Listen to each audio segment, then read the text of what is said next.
Hello everyone, our next topic is for class 12th, which is electric field. Today we will discuss all things about electric field and electric field से related हमारे पास कुछ derivations आएंगे, वो भी हम इसी की help से समझ पाएंगे जब हम समझेंगे कि electric field क्या है. So let us start this topic. Electric field means एक ऐसा field जो कि इलेक्ट्रिक चार्ज के आसपास हो, इलेक्ट्रिक चार्ज के द्वारा जनरेट किया गया हो. चार्ज दो तरह के हो सकते हैं, पॉजिटिव भी और नेगेटिव भी. सो उनके आसपास का कोई एक ऐसे फील्ड की बात कर रहे हैं हम जिसका इन्फ्लुएंस देखा जाए किसी दूसरे चार्ज के लिए.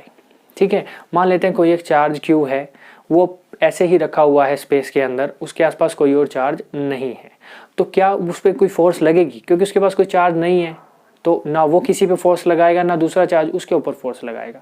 But when a charge is placed in space freely and a second charge, मान लेते हैं एक छोटा सा चार्ज Q0 दूसरा उसके पास लेके आया गया, उसके फील्ड में लेके आया गया, तब क्या होगा? एक फोर्स लगनी शुरू होगी. जो हमारा ओरिजिनल चार्ज है Q, वो दूसरे Q0 चार्ज की वजह से एक फोर्स एक्सपीरियंस करेगा. That force can be attractive और कैन बी रिपल्सिव. वो फोर्स अट्रैक्टिव भी हो सकती है और रिपल्सिव भी हो सकती है. तो इसी को हम समझते हैं कि if we place single charge Q at some point in space, it will experience no force. कोई फोर्स एक्सपीरियंस नहीं करेगा अगर सिंगल चार्ज प्लेस किया हुआ है. लेकिन जैसे ही हमने Q0 चार्ज को प्लेस कर दिया, that means but if some charge Q0 is placed near it, then Q will start experiencing a force which is given by, और वो फोर्स किससे गिवन होगी? F is equal to K Q into Q0 upon R square. अब ये कहाँ से आया हमारे पास? This is from Coulomb's law. Coulomb's law यही कहता है. ठीक है ना, हमारे पास Q चार्ज था, उसके पास Q0 हम ब्रिंग करके लेके आए, R उनके बीच का डिस्टेंस था, तो फोर्स एक्सपीरियंस करेगा जो हमारा Q चार्ज है. ठीक है ना, इस फोर्स को हम रिप्रेजेंट कर सकते हैं इस फॉर्मूला से, K into Q0 upon R square. K क्या है यहाँ पर? कॉन्स्टेंट ऑफ प्रोपोर्शनैलिटी को हटाने के लिए यूज किया गया है.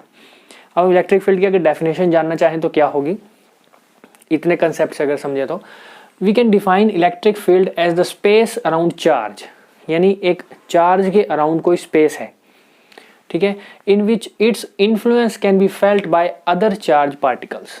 उस एरिया के अंदर, उस कवरेज के अंदर अगर कोई दूसरा इलेक्ट्रिक चार्ज आता है तो उस पर उसका इफेक्ट देखा जा सकता है. इफेक्ट मीन्स या तो वो अट्रैक्ट हो जाएगा या फिर वो रिपेल हो जाएगा. It may be force of attraction, it may be force of repulsion. ठीक है ना. How to measure electric field. अब ये इलेक्ट्रिक फील्ड की हमने बात कर ली कि इलेक्ट्रिक फील्ड ये होता है. इलेक्ट्रिक फील्ड को मेजर कैसे किया जाए? जनरली इलेक्ट्रिक फील्ड का जो फॉर्मूला होता है वो ये होता है, E electric field is equal to force upon charge, force F upon Q. ठीक है, इलेक्ट्रिक फील्ड का जो फॉर्मूला है, दैट मीन्स इसको अगर हम मैथमेटिकली रिप्रेजेंट करें तो E is equal to F upon Q.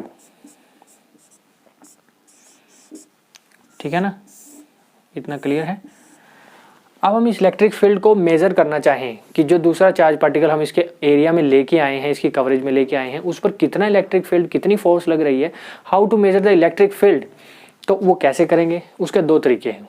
दो तरीके से हम इलेक्ट्रिक फील्ड को मेजर कर सकते हैं. First one is electric field intensity से मेजर कर सकते हैं और second is electric field potential से मेजर कर सकते हैं.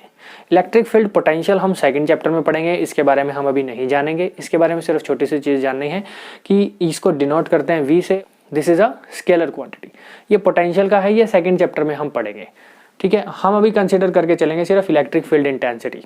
ठीक है, it is denoted by E, vector quantity है और साथ ही साथ यूनिट्स ऑफ E होती है न्यूटन पर कूलम. डायमेंशंस अगर कैलकुलेट करना चाहें तो वो भी बड़ी इजीली कैलकुलेट कर सकते हैं.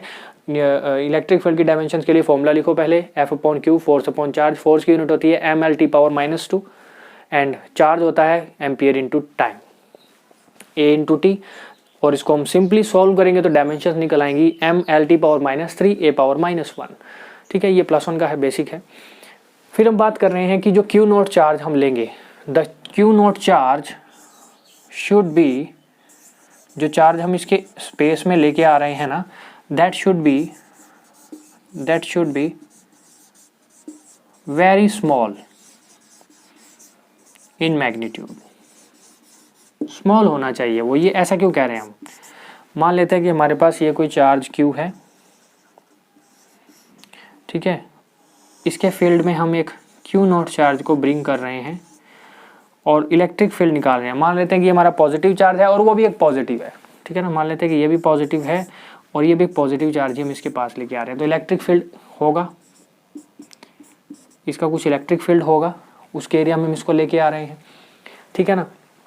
सो Q not should be so much small such that its influence cannot be felt by this charge। यानी ये Q नॉट इतना स्मॉल होना चाहिए कि इसका जो इफेक्ट है वो इस पर ना पड़े। दैट मीन्स मैथमेटिकली अगर हम बात करें तो electric field E is such that limit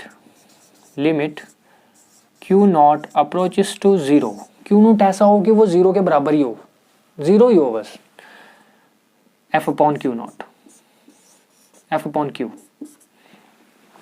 ठीक है ना। Limit Q naught approaches to zero क्यों किया, क्योंकि हमें जो Q नॉट लेना है वो ऐसा चार्ज लेना है जो इसके पास लेके आ जाए ताकि वो इतना स्मॉल हो कि उसकी वजह से इलेक्ट्रिक फील्ड इस पे कोई इफेक्ट ना पड़े, उसके इलेक्ट्रिक फील्ड का इस पे कोई इफेक्ट ना पड़े, ठीक है ना।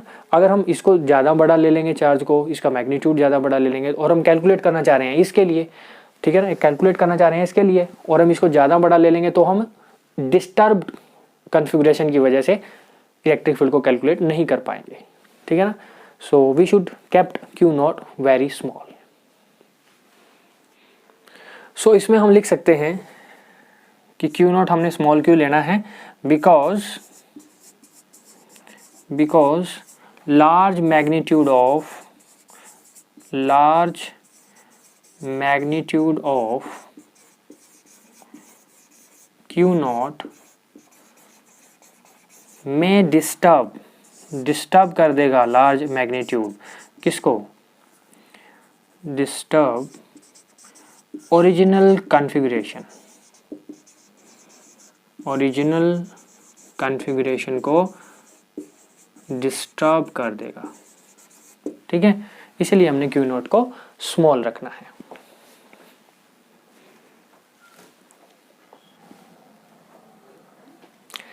Now we will discuss about electric field due to a point charge and how to find the direction of E and F, ठीक है। For a positive charge and for a negative charge we will calculate directions। Firstly we will discuss about electric field due to point charge। We have two cases, दो ही charge हो सकते हैं हमारे पास, एक तो positive charge और दूसरा negative charge. Positive charge के लिए इलेक्ट्रिक फील्ड कैसे होगा और किस डायरेक्शन में होगा वो देखते हैं। मान लेते हैं ये पॉजिटिव चार्ज प्लस Q है हमारे पास, this is plus Q charge, ठीक है, प्लेस्ड एट अ डिस्टेंस, कुछ डिस्टेंस पे है, ये मान लेते हैं P पॉइंट से R डिस्टेंस पे है, ठीक है ना, P पॉइंट से R डिस्टेंस पे है। तो इसमें इलेक्ट्रिक फील्ड की डायरेक्शन क्या होगी, direction of electric field will be away from it, positive से हमेशा अवे की तरफ होती है, दैट मीन्स ये होगी इलेक्ट्रिक फील्ड की direction.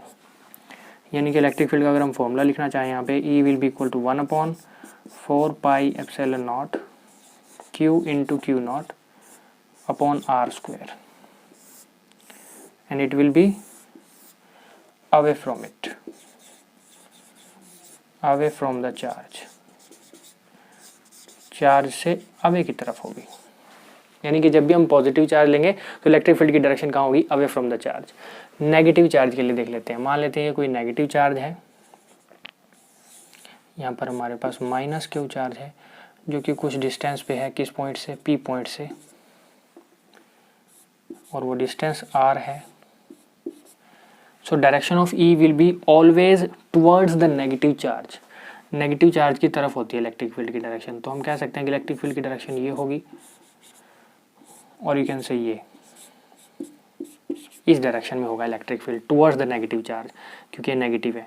So E will be equal to 1/4 pi epsilon naught Q into Q naught upon R square and it will be, direction क्या होगी इसकी, टुवर्ड्स द चार्ज की तरफ होगी, ठीक है ना। दोनों केसेस अपने आप में जो हैं इंपॉर्टेंट हैं। जब भी हम कभी देखेंगे कि पॉजिटिव चार्ज है तो इलेक्ट्रिक फील्ड की डायरेक्शन हम बता देंगे कि उससे अवे की तरफ होगी, नेगेटिव चार्ज की तरफ होगी। अब डायरेक्शन आती है फोर्स की। फोर्स की डायरेक्शन कैसे पता करें, मान लेते हैं दो केसेस ले रहे हैं हम, फॉर प्लस Q चार्ज और for minus Q charge. Plus Q charge के लिए भी हम इलेक्ट्रिक फील्ड लिख लेते हैं पहले। मान लेते हैं कोई इलेक्ट्रिक फील्ड इस डायरेक्शन में मूव कर रहा है, ठीक है, डायरेक्शन ऑफ इलेक्ट्रिक फील्ड ये है, इसमें हमने कोई पॉजिटिव चार्ज रखा हुआ है, प्लस क्यू रख दिया हमने। ठीक है, सिमिलर हम केस ले रहे हैं, इलेक्ट्रिक फील्ड इस डायरेक्शन में ही है सेम, और उसमें क्या रखा हुआ है, एक नेगेटिव चार्ज हमने रखा हुआ है, माइनस क्यू चार्ज रखा हुआ है। ठीक है, minus charge, minus Q, plus Q and this is minus Q. ठीक है ना। अब इसमें फोर्स की डायरेक्शन कैसे पता की जाए, कि how to find the direction of force, force किस डायरेक्शन में होगी। देखिए इस केस में प्लस चार्ज है तो डायरेक्शन ऑफ इलेक्ट्रिक फील्ड ये है, फोर्स भी किस डायरेक्शन में लगेगी, इसी डायरेक्शन में लगेगी। That means E and F are in same direction, E और F दोनों के दोनों क्या होंगे, सेम डायरेक्शन में होंगे। इतनी बात क्लियर है। जब कभी पॉजिटिव चार्ज की बात करेंगे तो E और F की डायरेक्शन दोनों सेम होगी, F भी उसी डायरेक्शन में होगा जिस डायरेक्शन में E होगा। E अगर हमें बताया हुआ है तो हम बता देंगे कि F की डायरेक्शन भी E वाली ही है। अगर हम नेगेटिव चार्ज की बात करें तो that will be away from it, यानी इस डायरेक्शन में होगा, E की डायरेक्शन ये होगी इस तरफ। That means E and F are in opposite direction. किस डायरेक्शन में होंगे E और F, ऑपोजिट डायरेक्शन में होंगे, एक दूसरे के अपोजिट होंगे। ठीक है, जब भी हम कभी F की वैल्यू निकालेंगे तो ऐसे निकालेंगे, और पॉजिटिव चार्ज और नेगेटिव चार्ज के लिए इलेक्ट्रिक फील्ड की डायरेक्शन ऐसे कैलकुलेट करेंगे।